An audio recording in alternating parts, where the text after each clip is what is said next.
পৃথিবীতে একমাত্র মাথা মোটা জাতি, সেটা হলো আমাদের বাঙালি জাতি। কারণ এদের পেট বইরে একবেলা খাওয়ায়ও পিছন পেছনে 4টা লাত্তি দিল, এরা কিছু বলবো না। তো বাংলাদেশ আগামী 100 বছরও কখনো উন্নত রাষ্ট্র হইব না। এটা পৃথিবীর কিয়ামত আগ পর্যন্ত এটা হইব না। কারণ যেই দেশের মানুষ ঘুষের বিনিময়ে বিচার করে, ঘুষের বিনিময়ে মানুষে দোষারোপ করে, একজনের আরেকজনের ক্ষতি করে, তো সেই জাতি কেমনে ঠিক হইব? এটা কোনো দিন বিশ্বের বুকে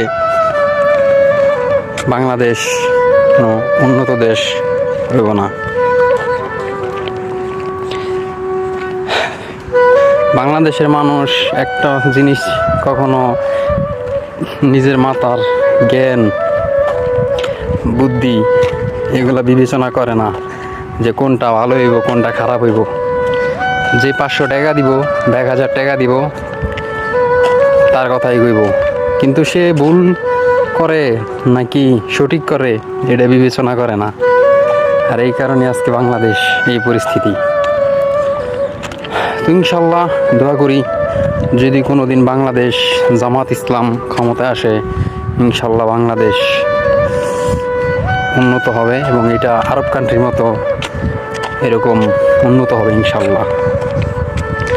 তো জীবনে কখনো তো ভোট দেওয়ার সুযোগ পাই নাই, ইনশাল্লাহ প্রথম ভোট জামাত ইসলাম দিব ইনশাল্লাহ। জামাত ইসলামের জয় হোক এবং ইনশাল্লাহ এটা আগামীতে সরকার গঠন করবে। সব দলই দেখা শেষ, কোন দল কীরকম, সব দলই ভালো। ইনশাল্লাহ এবার জামাত ইসলাম জয় হবে। বাংলাদেশ জামাত ইসলাম জিন্দাবাদ।